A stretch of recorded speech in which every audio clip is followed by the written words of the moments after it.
Governor Sarah Huckabee Sanders released a statement on Friday urging legislators to approve the new 3,000-bed prison in Franklin County. But today, a Charleston-based organization called Gravel and Grit explains to 5 News reporter Parker Abels why they believe this prison is a bad idea. Fundamentally, in the beginning, we were against it because we didn't want it here. On Friday, Governor Sanders said in her statement to legislators that, quote, Arkansas has a chance to address this crisis head on and help end our state's prison bed shortage, but we need to act now.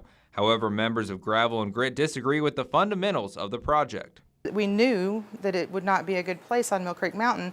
And then when we started digging into things, we're like, well, they haven't done any preparation. They haven't done any investigating. They didn't do any surveys or any of the things that they needed to do before they purchased the land.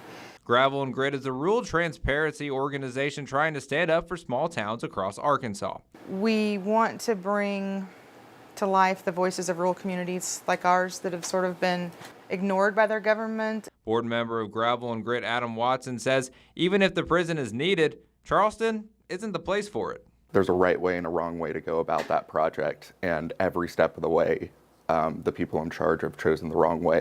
There's a ton of reasons, from not letting the experts that we hired do the site selection, to seeking funding without a design for the project, to not doing due diligence or a feasibility study on the site.